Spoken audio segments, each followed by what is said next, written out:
that was quick.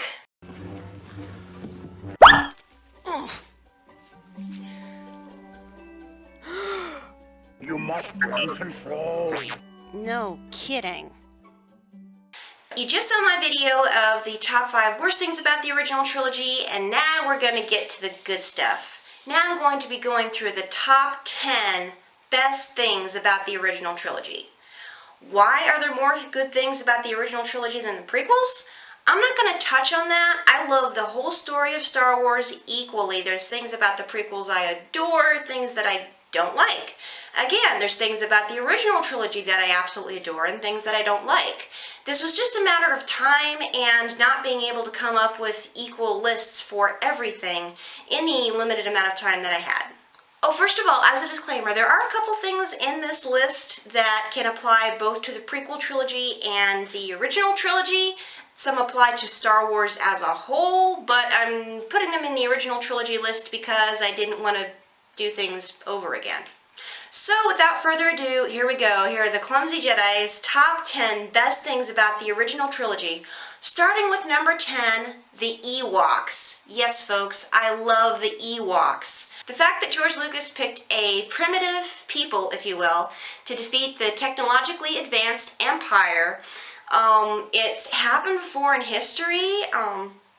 There have been lots of instances where natives have risen up against somebody that's way more advanced technologically with better weapons, better armor, or better whatever, and defeated them. And also reinforcing Yoda's message that size does not matter. They may be small and adorable, but look out. Ewoks are part of what drew me into Star Wars in the first place. I've told the story before. I was 3 years old the first time I ever saw Star Wars, and it was R2-D2 and the Ewoks that drew me in. I mean, who doesn't like warrior teddy bears, especially at that age? I was obsessed with teddy bears. I don't care who says anything different. They're cute and they're deadly. I like that. Number 9, the explanation of the Force. Now, unlike the noisy people on the internet, I actually had no problem with the explanation of midi-chlorians being the things that life forms use to know that the Force is there. And the higher number of midi-chlorians you have, the stronger the Force is in you. And I don't have any problem with that. Just because something actually has a biological explanation does not mean it takes away from the mysticism of it. But Obi-Wan's explanation of the Force in Episode 4 is still the definitive explanation of the Force. That it is an energy field created by all living things that surrounds, penetrates, and binds the universe together. It's kind of taken from Eastern religions, but none of those enable a user of the Force to move things around with their mind or influence other people. The Force is far more real in the context of Star Wars than anything in our world is as far as energy fields go. Number 8. Yoda's mischievous side. In episodes 1 through 3, we got to see Yoda's serious warrior, strict Jedi Master side. But in episode 5, when Luke first meets him, we see this short, green gnome, this wrinkled old creature that's going through his stuff and seems a little bit crazy because he's got this... Luke's not sure what to think about him. He's like, what the heck is this thing? Get out of my stuff. I'm looking for a great Jedi Master. It takes from the classic fantasy element of having this little weird creature alongside the road. It's sort of meant to test your morality.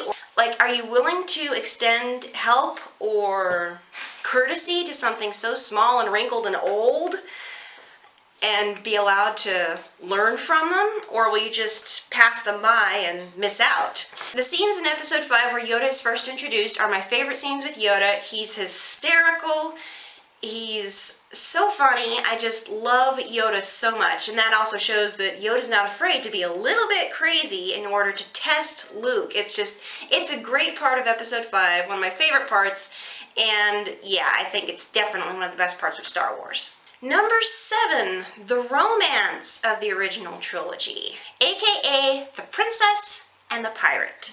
Having two different classes fall in love with each other over time is nothing new. It's been mentioned in fairy tales and folklore since practically the beginning of time. Han and Leia start off in episode 4 as sort of antagonistic toward each other. Leia's the, fearless rebellion leader. She's doing things for others. She's selfless. Now Han Solo, he's out for himself. He's trying to get some money out of this. And he doesn't start turning around until the very end when he comes back to rescue Luke. And there's little bits of friendship just starting. He drives Leia crazy, but she realizes that he's a good guy at heart.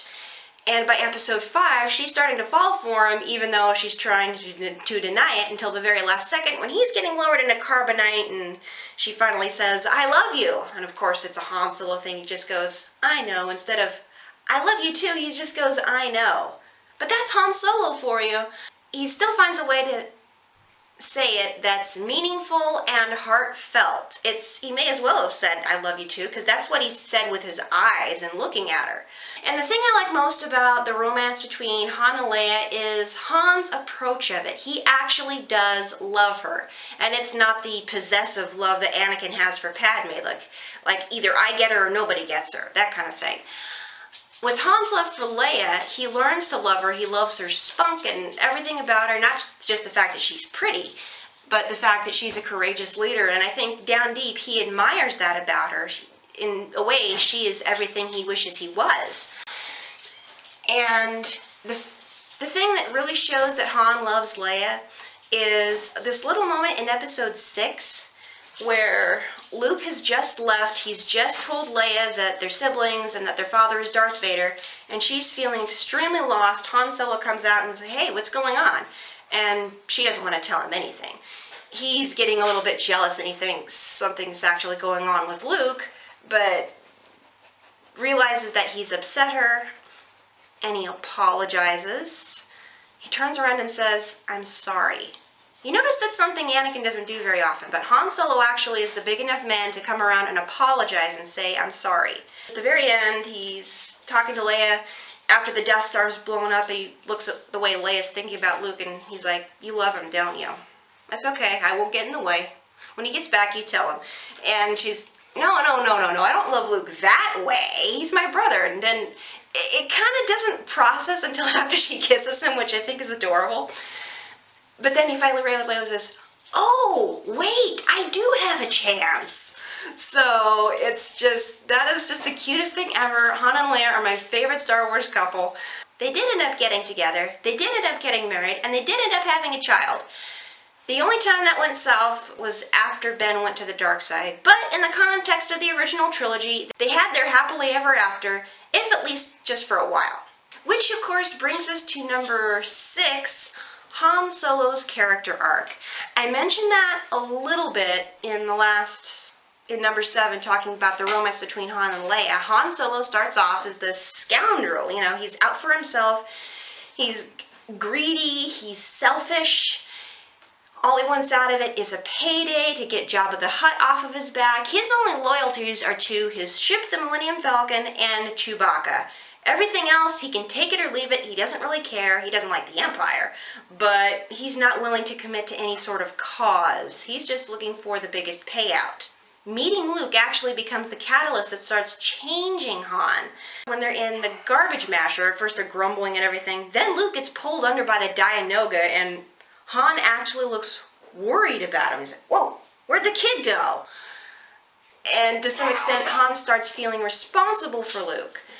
So that starts to change him a little bit, and he's sort of, pushing it off like, "Nah, I'm in it for myself." He's denying the fact that he's changing throughout the whole movie, and then finally, at the end, he comes back, rescues Luke, and even then, he denies it. He's like, "I couldn't let you take all the credit and get all the reward," and everybody's like, "Oh, come on, Han, you cared." In episode 5, he's still trying to go back to his selfish, independent operating ways. He's like, "Okay, I'm leaving now.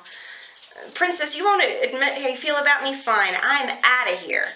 But then, of course, it takes Luke being in danger for him to come and rescue him again. Finally, Han's character arc comes full circle in episode 6, where he has gone from a selfish smuggler to a general in the rebellion. Now he's dedicated to the cause, and not just because of Leia. Granted, they helped turn his opinions around, but now he's He's all in. He volunteers for the dangerous mission to deactivate the shield generator on Endor. So he's given a general's commission, and he's totally committed now, and he goes on to become one of the greatest heroes of the rebellion. It'll be interesting to see how Han Solo starts off as a young man in the Han Solo anthology film coming up next year. Number 5, strong female character, meaning of course Princess Leia. Back in the 70s, there were not a whole lot of strong female characters in the movies, and Princess Leia was one of the first characters that girls and young women could look up to in the movies, because she's a rebellion leader, she's strong, she's courageous, but she does still have that softness and that nurturing quality about her. You can see it. She puts everyone else before herself. And you see this in episode 4 most strikingly. Think about it. Her planet has just been blown up. This young man comes along to rescue her, and as they're making their escape, she's urging him to get on the ship, and then he loses his mentor. She sees him in mourning, and she goes over to comfort him. That she sees a young man hurting, and she goes over to help him.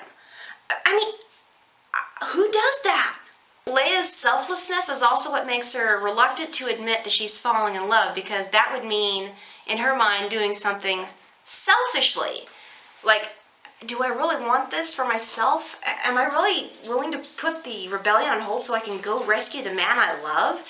It's a real struggle for her, and it's highlighted in the book called Moving Target, which is a little junior novel about Princess Leia set between episodes 5 and 6, just before they go and rescue Han. Leia is a great character. She's still one of the best characters that young girls have to look up to.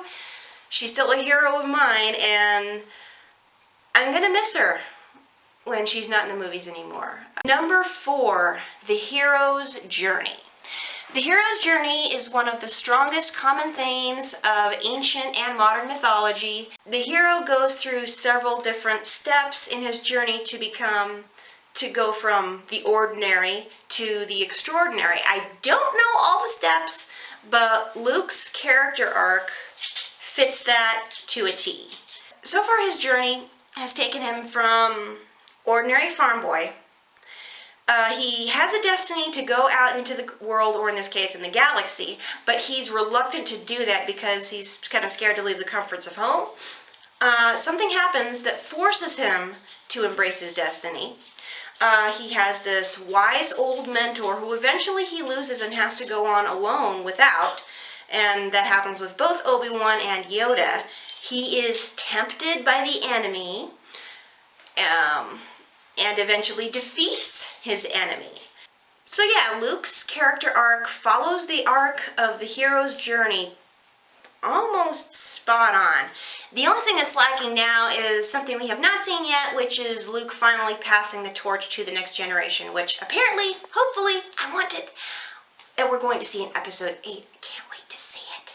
So Luke Skywalker is pretty much the quintessential hero.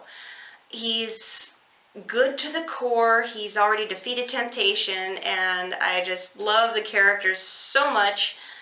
Can't wait to see him in episode 8. Number 3, the redemption of Darth Vader.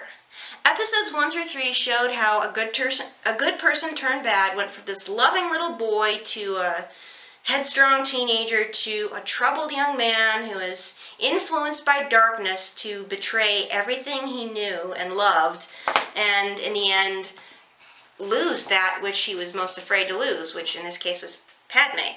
Episodes 4, 5, and 6 not only shows the character arc of his son, but also shows the redemption of Darth Vader. Focusing most on this is episode 6. Here's this guy who's lost everything, who has betrayed everyone he knows, and his only connection left, as far as he knows at this point, is Luke. Luke is his son. I honestly do not think Vader meant to take off Luke's hand in episode 5.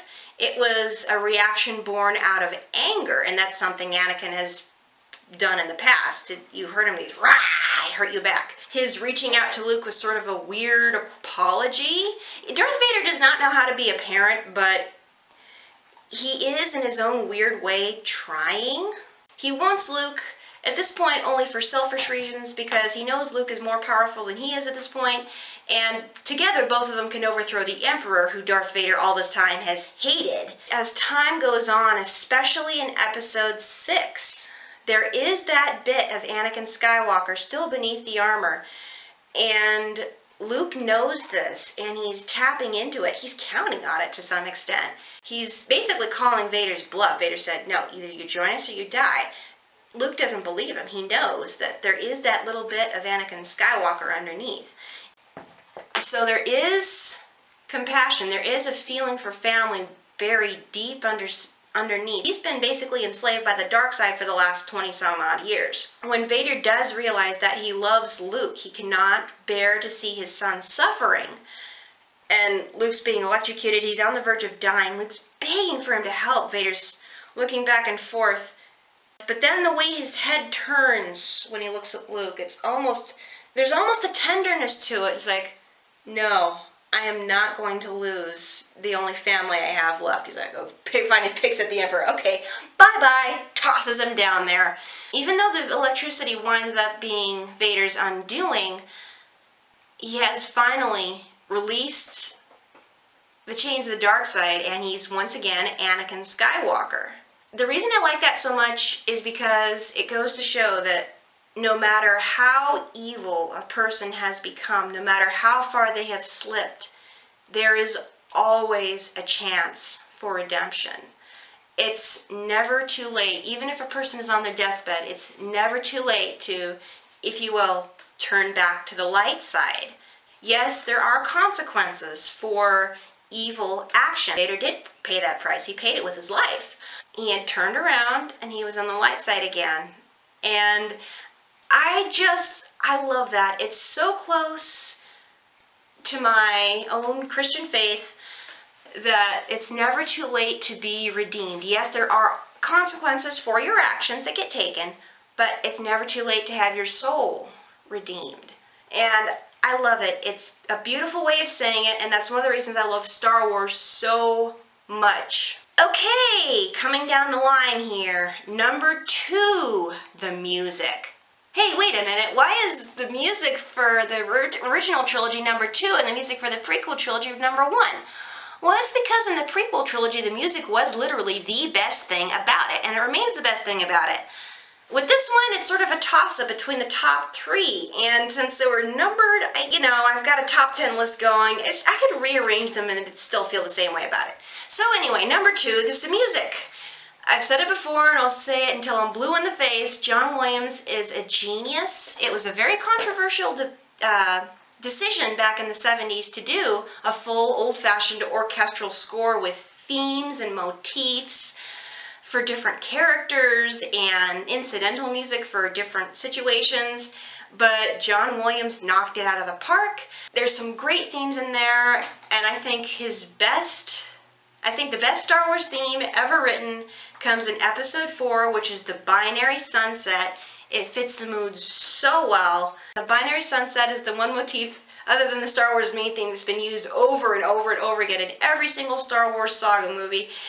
It's just great. It's like, it used to be called Luke Skywalker's theme, now it's called the Force theme, which I think is very appropriate. Anytime the Force is mentioned, it's sort of played in the background. Oh, I can't get enough of it, and now I'm ranting a little bit, but I love John Williams' music. His themes are amazing. I can't wait to see what he comes up with for Episode 8. The number 1 best thing about the original trilogy, oh heck, the best thing about Star Wars, period, Episodes 1 through 7, is, drumroll please, the clear line between good and evil. Yeah, you probably saw this coming given what I've talked about before, but yes, that is what I love most about the original trilogy. That's what I love most about Star Wars, is that there is a clearly defined line between good and evil. Anytime someone tries to walk the line, go in the middle, like Anakin did, they end up falling into evil. I love that so much because not only is it a fundamental truth, there is no such thing as half good or half evil. There is good and there is evil, and you cannot blend the two together to make a sort of gray. There is black and white. It's just the way it is. It's a fundamental truth, and I know a lot of people may disagree with me on this. And what I love so much about Star Wars is the fact that it shows these lines as clearly defined. I mean, you don't always know who the bad guy is, but in Star Wars you do know who the bad guy is. They may pretend to be good, but in the end they always show their true colors. They always get their comeuppance. And even if the good side has to fight long and hard and it seems like the battle can't be won and they're pushing against all odds, eventually they do win out over evil. And that's one of the things that brings people together with Star Wars, even if they're divided by things like politics or religion or gender or age gap or what have you. People, if they are good at heart, realize that there is good and there is evil and there is a choice to be made. We can agree on that. It's just, that's why Star Wars brings people together, and that's why I love it so much. There you have it, guys. I know I've ranted a long time. I'm going to have to edit the heck out of this thing. So, there you go. Do you agree? Disagree? What is your favorite part about the original trilogy? Post a comment below. Do you think I missed something? More input. Give more input. I know I'm babbling and I'm sort of stuttering a little bit, but that's because I'm just so pumped. I love Star Wars. I love you guys, my subscribers, and I keep getting more of them. I know some of them sort of come and then go, but you guys are the loyal ones. You're the guys I want around. And I love your input. I thank you for it. And I apologize for the unusual backdrop, but as you saw in my little video, my little short video I just made, my room is out of commission until further notice, probably for the next day or two at least. And even once it's done, I cannot put up any more Star Wars posters except on the closet doors. So my room's going to be looking pretty different. I will tell you the reason for all this activity. I don't know when, maybe in a couple of weeks, maybe in a month, I don't know. But once I have a definitive answer of what the end result of all this activity is going to be, I will let you know so you can share in the new journey that I'm about to embark on. So that's all. As always, thank you for watching. If you want to see more videos like this, go ahead and click the little subscription button below. Love you guys. See you later. Until next time, this is the Clumsy Jedi signing off. Bye.